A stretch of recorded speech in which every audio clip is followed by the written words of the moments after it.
Hello दोस्तों, वेद education hub में आप सभी का हार्दिक स्वागत है। मैं विजेंद्र सिंह। अपन पॉलिटिकल साइंस की उसी श्रृंखला के अंतर्गत यूनिट नंबर 3 है नियोजित विकास की राजनीति।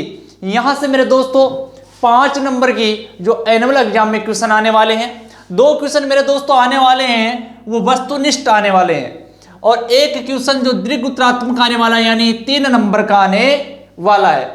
तो इस यूनिट से संबंधित वो सारे महत्वपूर्ण क्वेश्चन मैं आपके साथ में साझा करने जा रहा हूं। पहला क्वेश्चन देखिए मेरे दोस्तों, भारत में नियोजन की प्रक्रिया अपनाई थी, यानी भारत ने नियोजन की जो प्रक्रिया है वो कहां से अपनाई। तो मेरे दोस्तों नियोजन की जो प्रक्रिया भारत ने वो सोवियत संघ से अपनाई। कहां से अपनाई मेरे दोस्तों? सोवियत संघ से अपनाई थी। कहां से? सोवियत संघ से अपनाई। यानी नियोजन का अर्थ क्या होता है मेरे दोस्तों? नियोजन का अर्थ होता है प्लान बनाना। क्या मेरे दोस्तों? प्लान बनाना, यानी अपने देश के अंतर्गत वो सारे संसाधनों का क्या ब्यौरा तैयार करना और उस संसाधनों का उपयोग करते हुए अपना यानी आर्थिक विकास करना, ये होता है नियोजन। और इस नियोजन के तहत भारत ने पंचवर्षीय योजनाएं होती हैं, उन पंचवर्षीय योजनाओं के माध्यम से विकास करने की जो योजना तैयार की थी, जो प्रारूप तैयार किया था वो क्या था? नियोजन। जो कहां से अपनाया? सोवियत संघ से अपनाया था। अगला क्वेश्चन देखिए दोस्तों, योजना आयोग की स्थापना हुई थी, यानी योजना आयोग है इसकी स्थापना कब हुई थी? तो आपको अच्छे से याद रखना मेरे दोस्तों, योजना आयोग है, इस योजना आयोग की स्थापना 15 मार्च 1950 को हुई थी। योजना आयोग की स्थापना कब हुई? 15 मार्च 1950 को हुई थी। योजना आयोग है, इस योजना आयोग के अध्यक्ष कौन होते हैं? अच्छे से याद रखना मेरे दोस्तों, योजना आयोग के अध्यक्ष होते हैं देश के प्रधानमंत्री। कौन होते हैं? प्रधानमंत्री। कौन होते हैं मेरे दोस्तों? प्रधानमंत्री योजना आयोग का क्या होता है? अध्यक्ष होता है। तो पहला जो अपना योजना आयोग था इसकी स्थापना देखिए 15 मार्च 1950 को हुई। उस समय यानी प्रधानमंत्री कौन थे? तो आप सबको मालूम है पंडित जवाहरलाल नेहरू थे, वो इस योजना आयोग के पहले अध्यक्ष थे। अगला क्वेश्चन देखिए, इकोनॉमी ऑफ परमानेंस पुस्तक के लेखक कौन हैं? Economy of permanence very important पुस्तक है। इकोनॉमी ऑफ परमानेंस पुस्तक के लेखक कौन है? तो मेरे दोस्तों अच्छे से अपने को याद रखना है, जेसी कुमारप्पा। कौन है? जेसी कुमारप्पा इस पुस्तक के लेखक है। याद रखना है कौन है? इकोनॉमी ऑफ परमानेंस पुस्तक के लेखक जेसी कुमारप्पा है। अब देखिए अगला क्वेश्चन अपनाया, भारत में किस प्रकार की अर्थव्यवस्था को अपनाया गया है? भारत में जो अर्थव्यवस्था का स्वरूप है वो किस प्रकार का है? तो मेरे दोस्तों भारत में जो अर्थव्यवस्था का जो स्वरूप है वो मिश्रित अर्थव्यवस्था। कौन सी है दोस्तों? मिश्रित अर्थव्यवस्था। तो भारत ने जो अर्थव्यवस्था का स्वरूप अपनाया है वो मेरे दोस्तों मिश्रित अर्थव्यवस्था। ये मिश्रित अर्थव्यवस्था क्या होती है मेरे दोस्तों? ध्यान से देखिए, भारत जब स्वतंत्र हुआ तो भारत के सामने यानी अर्थव्यवस्था यानी 2 मॉडल जो प्रचलित थे। पहला मॉडल अपन बात करें तो पहला मॉडल था पूंजीवादी मॉडल। दूसरा मॉडल था मेरे दोस्तों समाजवादी मॉडल। भारत ने न तो पूंजीवादी मॉडल को अपनाया न ही समाजवादी मॉडल को अपनाया, भारत ने दोनों का मिश्रण रूप अपनाया, यानी पूंजीवादी की कुछ और कुछ साम्यवादी दोनों की विशेषताओं का मिश्रित रूप अपनाया। इसलिए भारत की अर्थव्यवस्था को मिश्रित अर्थव्यवस्था कहा जाता है। अब पूंजीवादी मॉडल में क्या होता है मेरे दोस्तों? पूंजीवादी मॉडल के अंतर्गत होता है कि वो सारे जो उत्पादन व वितरण की जो संसाधन होते हैं उनके ऊपर किसका नियंत्रण होता है? यानी सरकार का नियंत्रण नहीं होता है। समाजवादी मॉडल के अंतर्गत उत्पादन और वितरण के जितने भी संसाधन होते हैं उनके ऊपर किसका? सरकार का नियंत्रण होता है। सीधा सीधा बेसिक अपने को ऐसे याद रखना है। मिश्रित में दोनों का मिला जुला रूप होता है, समाजवादी मॉडल और पूंजीवादी मॉडल का। तो भारत ने कौन सी अपनाई है मेरे दोस्तों? मिश्रित अर्थव्यवस्था अपनाई। आपको बस यही याद रखना है। अगला जो क्वेश्चन है वेरी इंपॉर्टेंट है। 1969 में केंद्र सरकार ने कितने बैंकों का राष्ट्रीयकरण किया? बहुत ही अच्छा क्वेश्चन है। 1969 के अंतर्गत सरकार ने कितने बैंकों का राष्ट्रीयकरण किया था? 1969 में मेरे दोस्तों 14 बैंकों का राष्ट्रीयकरण किया। कितने बैंकों का किया? 14, यानी 14 बैंकों का राष्ट्रीयकरण किया गया था। क्वेश्चन बहुत बार पूछा गया है मेरे दोस्तों कि कब किया गया था 14 बैंकों का राष्ट्रीयकरण, यह भी पूछा जा सकता है। 1969 के अंतर्गत सरकार ने 14 बैंकों का राष्ट्रीयकरण किया। अगला क्वेश्चन है बॉम्बे प्लान योजना कब बनी थी? बॉम्बे प्लान योजना, पहले तो मेरे दोस्तों ये अपने को पता होना चाहिए कि बॉम्बे प्लान योजना है क्या। देखिए बॉम्बे प्लान योजना ये है कि मुंबई है, मुंबई के अंतर्गत उद्योगपतियों का एक समूह एकजुट हुआ और अपने देश की अर्थव्यवस्था को नियोजित रूप से चलाने का एक प्रस्ताव तैयार किया, जिसको अपन बॉम्बे प्लान के नाम से जानते हैं। अब ये योजना पूछिए कब? तो मेरे दोस्तों ये योजना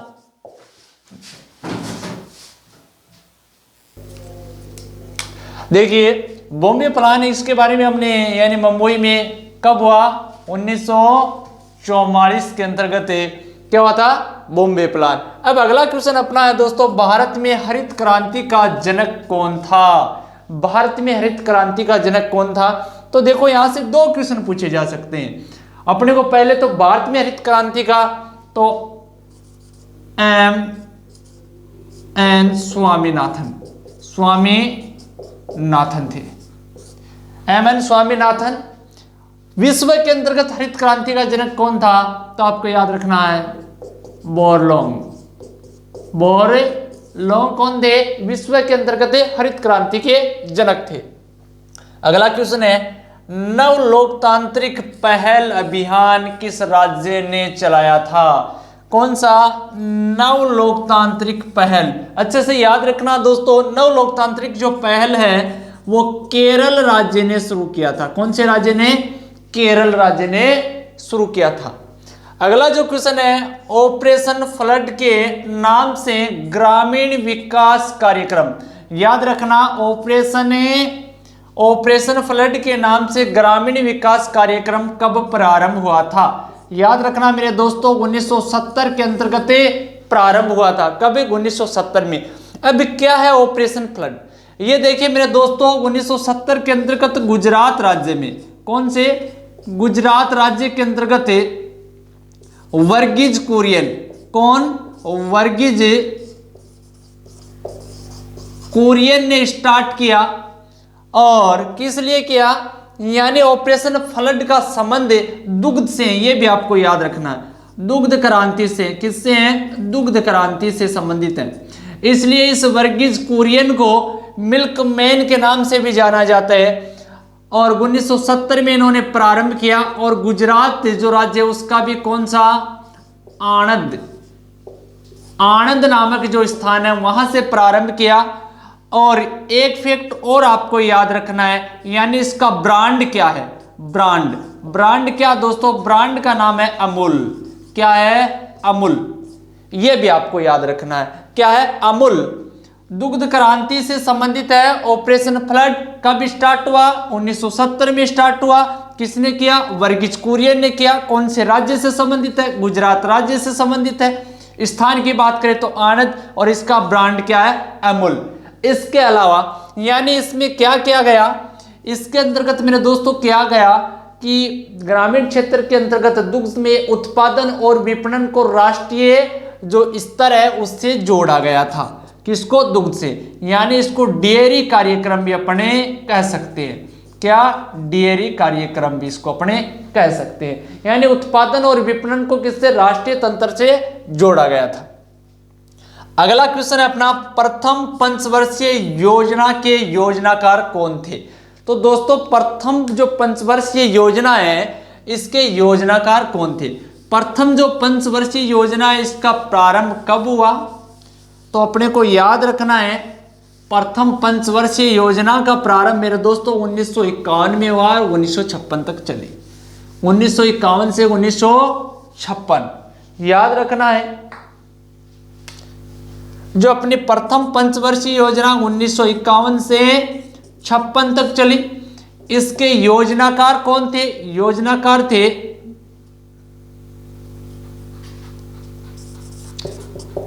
के.एम. राज। के.एन. राज कौन थे मेरे दोस्तों? के.एन. राज थे इसके योजनाकार। अब देखो यह भी पूछा जा सकता है कि इस योजना किस मॉडल पे आधारित थी, तो आपको याद रखना के.एन. राज मॉडल पे आधारित थी प्रथम पंचवर्षीय योजना। प्रथम पंचवर्षीय योजना का अपन पूछे कि प्रथम पंचवर्षीय योजना है, इसका प्रमुख जो उद्देश्य या इसका प्रमुख जो सूत्र वो क्या है? धीरज, यानी विकास करना धीरज के साथ में। अब देखिए इसके अलावा यहां से पूछा जा सकता है प्रथम पंचवर्षीय योजना में किस पे सर्वाधिक बल दिया गया? तो कृषि पे सर्वाधिक बल दिया गया, यह भी आपको याद रखना है। इसके अलावा दूसरी जो पंचवर्षीय योजना है वो भी मेरे दोस्तों आपको याद रखनी है। कौन सी? दूसरी पंचवर्षीय योजना। दूसरी पंचवर्षीय योजना किस मॉडल पे आधारित है मेरे दोस्तों? मॉडल की अपन बात करें तो मॉडल है पीसी महालनोबिस। महालनोबिस मॉडल पे आधारित है। दूसरी पंचवर्षीय योजना है वो पीसी महालनोबिस मॉडल पे आधारित है। 1956 से स्टार्ट हुई, 5 वर्ष के लिए पंचवर्षीय योजना होती है, यानी 56 में आप 5 जोड़ोगे तो दूसरी पंचवर्षीय योजना का यानी समाप्ति का जो समय अपने पास आ जाएगा। इसके अलावा मेरे दोस्तों इसके ऊपर यानी इसका उद्देश्य था तीव्र गति से संरचनात्मक विकास करना। तीव्र गति से संरचनात्मक विकास करना। पहली का क्या था? धीरज। इसके अलावा इसमें कौन से क्षेत्र पे बल दिया गया? उद्योगों पे बल दिया गया। किस पे मेरे दोस्तों?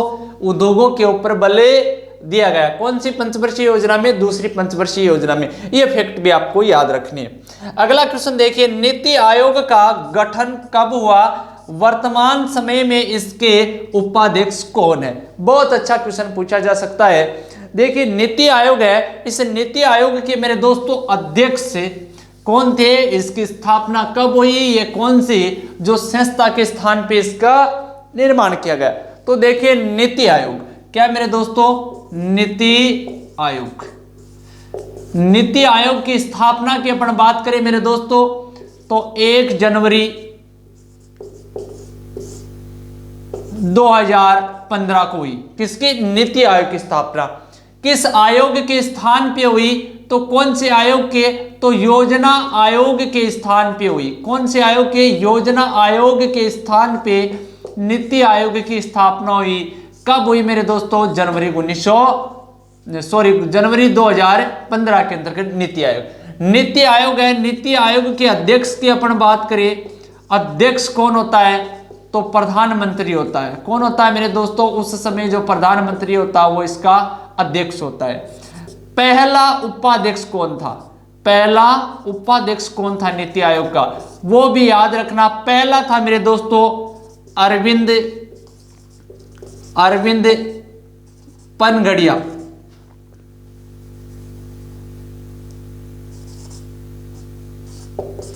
अरविंद पनगड़िया। वर्तमान में वर्तमान के अंतर्गत नीति आयोग है, इसके अध्यक्ष कौन है? राजीव कुमार। उपाध्यक्ष हैं, सॉरी, अध्यक्ष तो अपने देश के प्रधानमंत्री हैं वर्तमान समय में, श्री नरेंद्र मोदी। यानी ये वर्तमान में इसके क्या हैं? अध्यक्ष हैं। और उपाध्यक्ष वर्तमान में बात करें तो राजीव कुमार हैं। और 2015 में अपन बात करें अध्यक्ष तो प्रधानमंत्री होता है। उस समय भी कौन थे? नरेंद्र मोदी थे। उपाध्यक्ष की अपन बात करें उस समय यानी 2015 में तो अरविंद पनगड़िया थे। वर्तमान में राजीव कुमार है। ये फैक्ट भी आपको अच्छे से याद रखने हैं। किसके बारे में? नीति आयोग के बारे में। नीति आयोग कौन से आयोग के स्थान पे? योजना आयोग के स्थान पे इसका निर्माण किया गया है। अगला देखिए दोस्तों क्वेश्चन है, निम्नलिखित का मेल करें। निम्नलिखित का क्या करना है, मेल करना है। देखिए यहाँ पे अपने को खंड ए और खंड ब दिए हुए हैं, यानी चरण सिंह का संबंध किससे है। देखो चरण सिंह का संबंध इनमें से किससे है, तो मेरे दोस्तों चरण सिंह का संबंध किसान से है। अगला देखिए पीसी मान लो 20, जो मैं आपको बता चुका हूं, पीसी मान लो 20 यानी पंचवर्षीय योजना थी, उसका दूसरा जो मॉडल है उसके योजनाकार थे, और दूसरी पंचवर्षीय योजना के अंतर्गत किस पे बल दिया गया था, औद्योगिकरण पे बल दिया गया, यानी उद्योगों पे, इसलिए औद्योगिकरण से संबंधित हो गई। बिहार का अकाल, बिहार का अकाल है मेरे दोस्तों, ये जोनिंग से संबंधित है। इसके बाद में अगला वर्गीज कुरियन, ये सहकारी डेयरी से संबंधित है, जो मैं आपको बता चुका हूं, ये आपको मिलान करना है। अगला क्वेश्चन है हरित क्रांति। ये इतने जो क्वेश्चन मैंने बताए ये मेरे दोस्तों आपको यानी वस्तुनिष्ठ क्वेश्चनों में इसको पूछा जा सकता है। दीर्घ उत्तरात्मक जो क्वेश्चन है वो समय का मैं ध्यान रखते हुए आपको डायरेक्ट मैं आपको क्वेश्चन बता रहा हूं, आप अपनी सहायक सामग्री से इन क्वेश्चनों को अच्छे से तैयार करना है। देखिए यानी हरित क्रांति क्या है, हरित क्रांति किसको कहेंगे, हरित क्रांति के 2 सकारात्मक और 2 नकारात्मक परिणाम बताइए।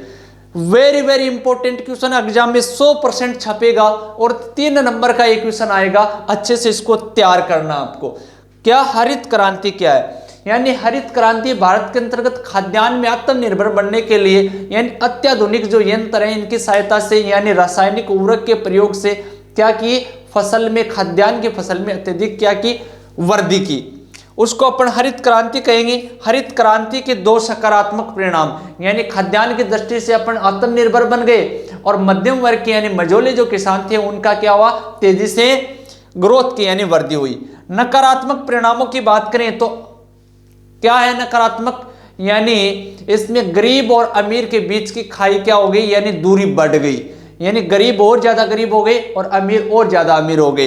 हरित क्रांति का प्रभाव सीमित क्षेत्र पे रहा, जैसे कौन कौन से राज्यों में रहा, अपन बात करें कि पंजाब, हरियाणा और उत्तर प्रदेश है, इन्हीं क्षेत्रों में हरित क्रांति का क्या हुआ, प्रभाव ज्यादा रहा। अन्य जो क्षेत्र थे उनके अंतर्गत इनमें वृद्धि जितनी नहीं हुई जितनी इन राज्यों में हुई। इसके अलावा गेहूं और चावल के क्षेत्र में अत्यधिक वृद्धि हुई, अन्य में नहीं हुई, ये इसके नकारात्मक परिणाम हैं। इसके बाद में देखिए वामपंथी और दक्षिणपंथी विचारधारा में अंतर बताइए। वामपंथी और दक्षिणपंथी, वामपंथी कौन से लोग होते हैं, वामपंथी मेरे दोस्तों वो लोग थे या वो विचारधारा के लोग थे जो गरीब और पिछड़े वर्ग की क्या करते थे, तरफदारी करते थे, उनकी हिफायत करते थे, या सरकार के द्वारा जो नीतियां बनाई जाती थी उनका समर्थन करते थे। किसके पक्ष में बनाई जाती थी नीतियां, यानी गरीब और पिछड़े वर्गों के जो हित के लिए जो नीतियां बनाती थी उनकी क्या करते थे, ये हिदायत करते थे, यानी तरफदारी। अब दक्षिणपंथी लोग कौन थे, दक्षिणपंथी वो लोग थे यानी विकास का माध्यम, खुली प्रतिस्पर्धा और बाजार मूलक जो अर्थव्यवस्था थी उस पर ज्यादा विश्वास करते थे। कौन, दक्षिणपंथी लोग। इनमें यही अंतर है, ये इनका कहना कि खुली प्रतिस्पर्धा के माध्यम से और बाजार मूलक अर्थव्यवस्था के माध्यम से क्या होना चाहिए, विकास होना चाहिए दक्षिणपंथी लोगों के अनुसार। अगला क्वेश्चन की अपन बात करें तो मेरे दोस्तों क्या है, योजना आयोग का गठन कब हुआ, यानी योजना आयोग है, इस योजना आयोग का गठन कब हुआ और योजना आयोग का गठन क्यों किया गया, वह अपने गठन के उद्देश्य में कितना सफल रहा, यह भी आपको अच्छे से याद रखना है। और एक दोस्तों और आपको याद रखना है कि योजना आयोग है ये क्या है, गैर संवैधानिक निकाय है, यानी संविधान में इसका कोई उल्लेख नहीं था, बाद में इसका निर्माण किया गया था।